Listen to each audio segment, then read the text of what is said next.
Support comes from the Missouri Forest Products Association, providing more than 41,000 jobs in the production of wood pallets, railroad ties, white oak barrels, hardwood floors, and more.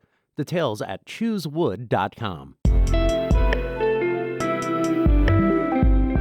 From the St. Louis Public Radio Newsroom, this is The Gateway. It's Wednesday, July 31st. I'm Wayne Pratt. Ahead, gene editing. New technologies are arguably more powerful than ever before, and researchers are now trying to figure out how to present these new tools to a skeptical public. Reporter Madeline Beck will have more on the future of gene editing technology. First, the news.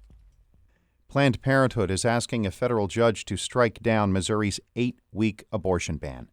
As St. Louis Public Radio's Sarah Fenton reports, the organization claims the law violates the constitutional right to an abortion. The Republican-led legislature passed the law in May. Except in rare cases, providers who offer abortions after the 8-week mark could face felony charges and up to 15 years in prison. But Planned Parenthood's lawsuit claims banning abortions before a fetus can survive outside the womb is unconstitutional. Colleen McNicholas is the chief medical officer of Planned Parenthood of the St. Louis region and southwest Missouri. She calls the law the state's latest attempt to prohibit abortion access. I think it is an example for the rest of the country where extreme legislators are really pushing to find any way possible to outlaw abortion in the state. Missouri is one of several states with Republican-led legislatures that have passed restrictive bans on abortions this year. I'm Sarah Fenton, St. Louis Public Radio. Former St. Louis County Executive Steve Stanger wants to pay back county government before he is sentenced in a corruption scheme next month. Stanger's attorneys are asking a judge for permission to pay restitution early. The Post-Dispatch reports the amount would be $130,000.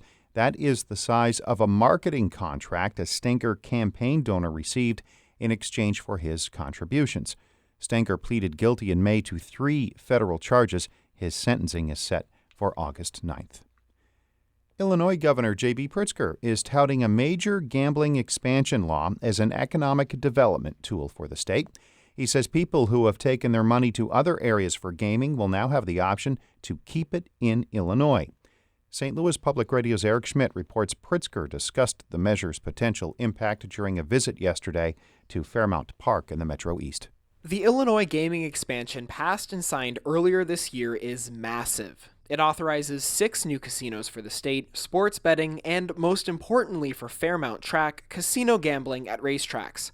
Pritzker says the bill helps a struggling racing industry regain traction in the state. And especially in the horse racing world, as racing days have gone away, it means that jobs in the horse racing industry have gone away. And so this bill really brings back that industry to Illinois. The bill helps the track more than double the number of racing days a year. Pritzker says more racing days means more jobs, more money for the region, and more of this. Come on, Alina, don't fall off! In Belleville, I'm Eric Schmidt, St. Louis Public Radio. Illinois' governor also took time yesterday to sign a measure creating new rules for the storage and disposal of toxic coal ash from power plants. The Coal Ash Pollution Prevention Act includes a requirement that plant owners pay permit fees to cover the cost of state inspections of the coal ash disposal process.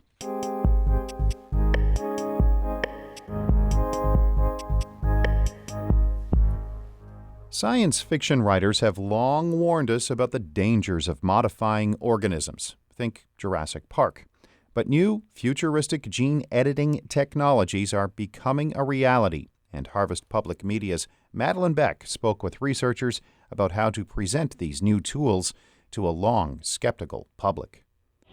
This is the sound of giant locusts attacking towns in Illinois.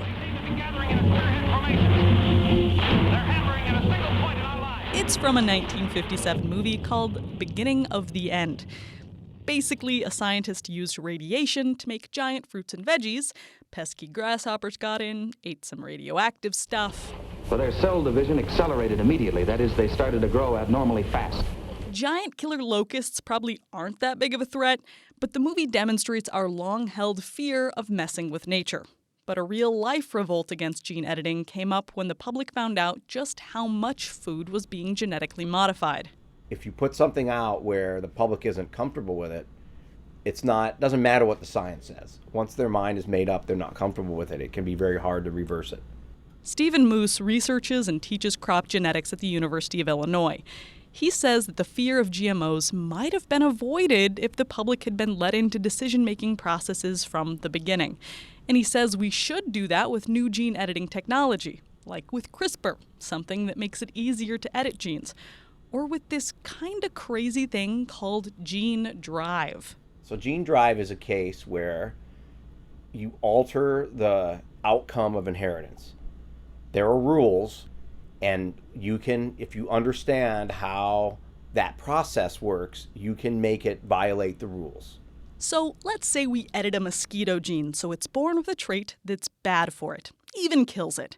Usually, baby skeeters born without that trait would survive and take over. Evolution. But what if we make it so 100% of offspring get that killer trait? That's gene drive. Eventually, it basically creates a dead end, a genetic dead end. The population collapses. And while it may be decades off from regulatory approval, researchers are making baby steps, like with water hemp and Palmer amaranth, some of the nastiest weeds Midwest farmers battle. The University of Illinois' Patrick Tranel studies the plants and is looking into using gene drives on them. But let's be clear, he's nowhere near a finished product. They're just now trying to find the genes that they'd eventually need to edit. So yeah, we're a long ways away at this point. And any approved gene drive will likely require some sort of fail-safe or kill switch to make sure it doesn't wipe out a species.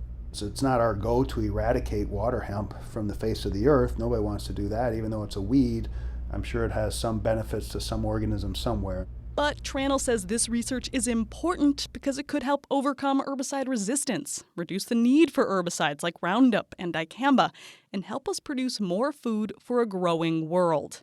Along a similar vein, Omar Akbari at the University of California, San Diego is researching how to use gene drives to potentially deal with an invasive fly. And it certainly sounds like the star of a sci-fi thriller, Drosophila suzuki. It infests fruits and berries in a pretty intense way. Females have a serrated ovipositor. Essentially, it's like a knife that is on their posterior end, and it enables them to stab the fruit with this knife and inject their eggs into the fruit. Eggs inside a fruit are hard to kill, but Akbari says they're looking at other ways to handicap the fly beyond gene drive because that tech is so far off. Still, he and Tranel and Moose agree. The public needs to come along on these early steps for gene drive to ever be tried in the field. They're not even asking for full support. They just want the public to make knowledgeable decisions based on costs and benefits. And of course, no scientist wants to be personally responsible for unleashing some sort of sci-fi plague onto the Earth. I'm talking about giant locusts. Giant locusts are responsible for all of this.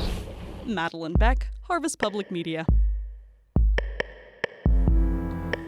That story is from Harvest Public Media, a public radio collaborative reporting on agriculture and rural issues throughout the Midwest. Shula Newman is the executive editor of St. Louis Public Radio. Music by Ryan McNeely of Adult Fur. If you like this podcast, tell a friend to subscribe wherever they get their podcasts. I'm Wayne Pratt, and from the St. Louis Public Radio Newsroom, this has been The Gateway. Support comes from Mosby Building Arts, a design-build company committed to remodeling the right way. Visit callmosby.com to get project inspiration for any room of your house.